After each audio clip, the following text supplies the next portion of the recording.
Howdy folks, hope you all had a good weekend and welcome to another episode of Mingles with Jingles. And I really do kind of need to start this episode off with a bit of an apology because of what happened on Thursday. I'm sure many of you watching will probably know what I'm talking about. So Thursday, I published a preview video on The Alters from 11-Bit Studios. It's a game I've been looking forward to, well, ever since I first heard about it. There was a demo released about a year ago where you could play through like the first week. Well, the version that I got access to last week, it wasn't quite the full release version of the game, although it's as close as.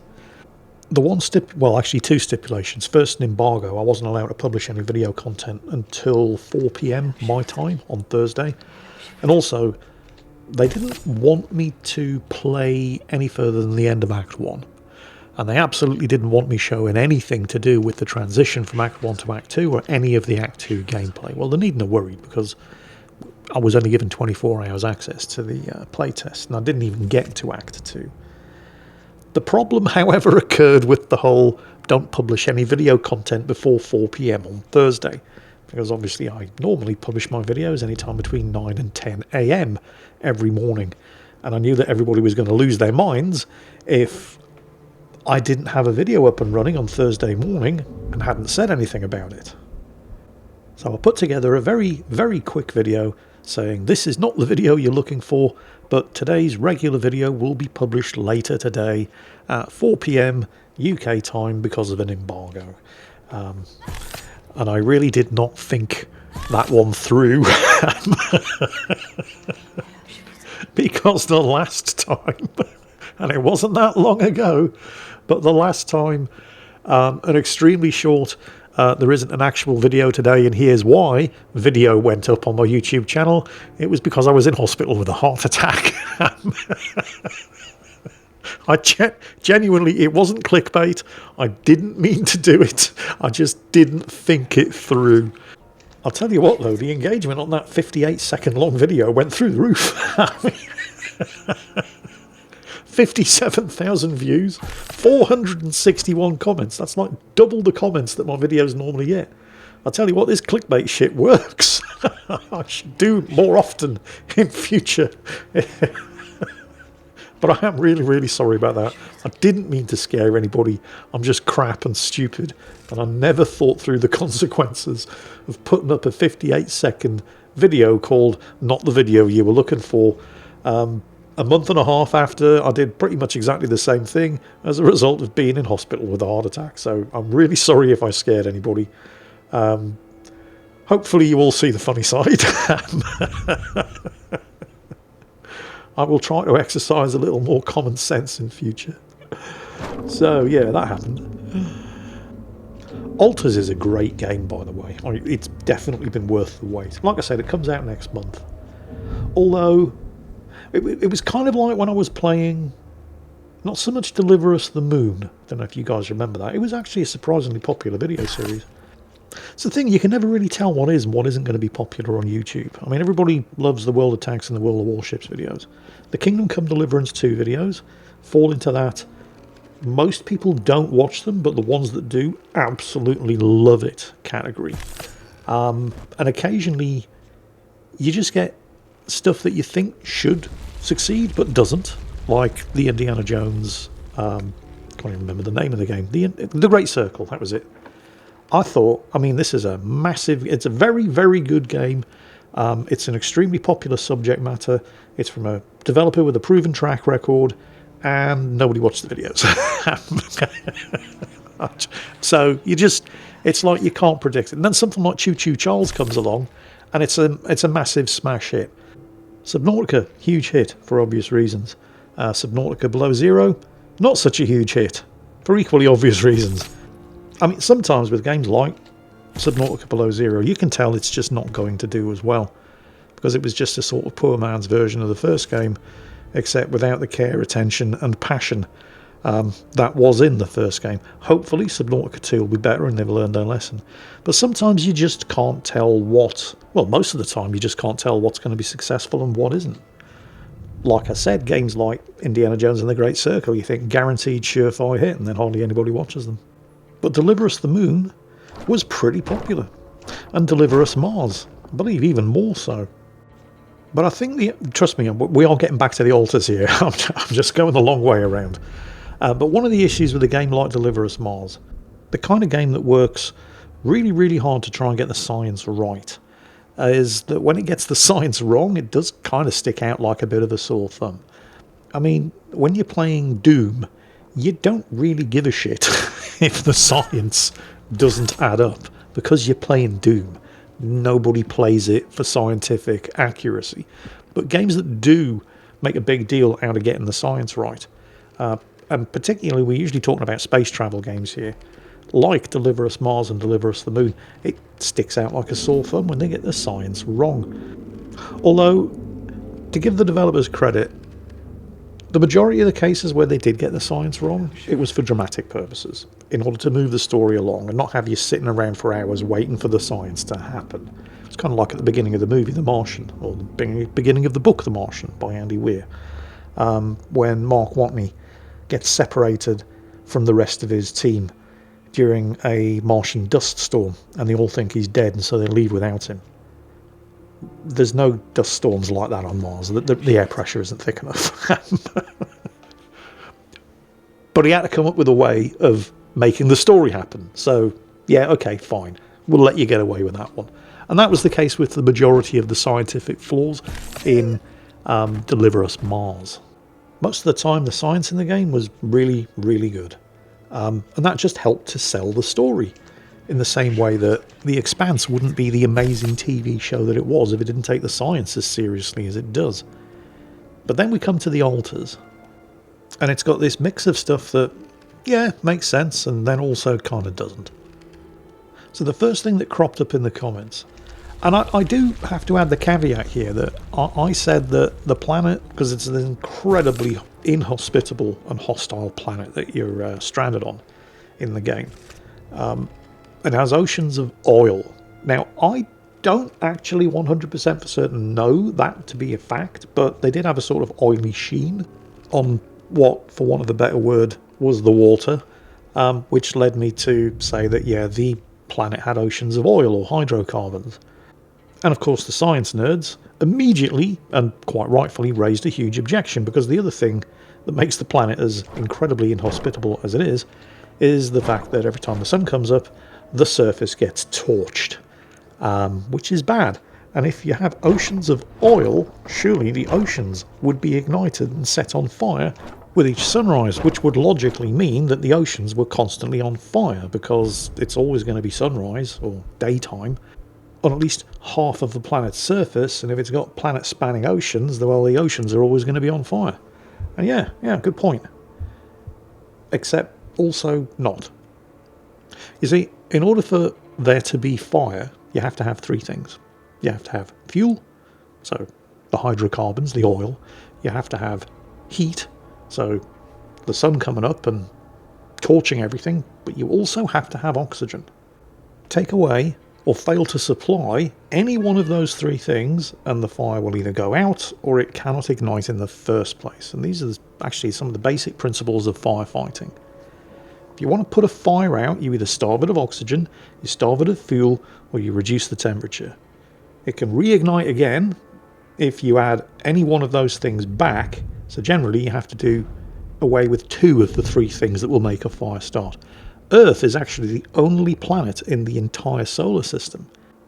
Well, actually, planet, wrong word. Earth is the only physical body in the entire solar system where fire is possible. Even the sun. The sun is not actually a ball of fire, it's a ball of plasma. Big difference. Earth is the only place in the entire solar system where fire can happen, because Earth is the only place in the entire solar system where there is free oxygen in the atmosphere in sufficient quantities for fire to happen. So, on this planet where there is no oxygen in the atmosphere, no, the oceans would not be set on fire every time the sun came up.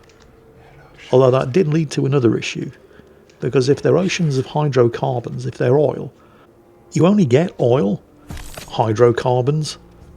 The clue's in the name, hydrocarbons. You can only get oil as a byproduct of biological processes that require oxygen to happen. So you wouldn't have oceans of oil in the first place. So, okay, that was a valid point. And then, of course, people also said, well, hang on a minute, because the whole premise of the game is that you're the last surviving member of your expedition and you just don't have the skills necessary to manage the base and stay ahead of the sunrise. And so you have to clone alternate versions of yourself who made different choices during the course of your life that led to them developing the kind of skills that will be necessary for you to survive. And so people in the comments immediately asked the question, and it was a fair question, but it was actually my fault they were asking the question. I'll explain why. But the question was, well, why go to all that trouble? Why not just make clones of your dead crewmates? I mean, they're the ones with the skills to do all of the stuff that needs doing. Just clone them. The issue, and like I said, good question, but because I was giving you a sort of summarised version of the events leading up to where we were in the game, because I did actually play through the demo about a year ago, and I didn't just want to do the demo again. But you didn't have access to the mind records of your dead crewmates, because they're all dead. You have access to your own mind records, because you're not dead. Which is why you had to go through your own memories to find branching points in your own experiences where if things had happened differently, you would have gone in a different direction and developed different skills. And okay, that's the version of me that I need. Make a clone of that. So it does all kind of make sense. You just have to accept the notion that you can clone alternate versions of you. I mean, you know, there's a lot of hand waving going on. There's a lot of Star Trek techno babble where they just throw complicated words at the audience. Come up with some new gimmick element that just makes it all possible. Use big words. They won't ask questions. There is a fair amount of that going on, but it's an interesting story, and I like the premise. It's certainly unique, and it's a new take on the whole base management, exploration, survival genre that nobody's really looked at before. And so I'm very much looking forward to it coming out next month, and I'm almost certainly going to be doing a video series on it. I just need to get done with Kingdom Come Deliverance 2, and they've just released DLC for that, by the way. The Brushes with Death. I haven't actually had a go of it. I've got it installed. It's ready to go. Man, there's so much stuff to do. Well, I say there's so much stuff to do. There are a lot of new... yeah, I'm going to need to think carefully about how I phrase this. I was about to say there are a lot of new games coming out. Are there, though? Well, there are. There are a lot of cracking new, extremely promising indie games coming out. The Alters, for example. You've got Into the Dead, Our Darkest Days. I've actually... Oh, that's actually gone into early access. I've actually got several hours of video of that recorded as well, which I'm desperately trying to find a break in the schedule to put some of that together. But as far as the big studios are concerned, there's nothing but remakes. I mean, obviously, the Oblivion remake is the poster boy as far as this sort of thing's concerned. You too can play a 20-year-old game that runs like dog shit on modern hardware. Because it does. I mean, with Oblivion, I do get it. Because it's just... I never want to... I think the word iconic gets overused. But it's probably true of Oblivion.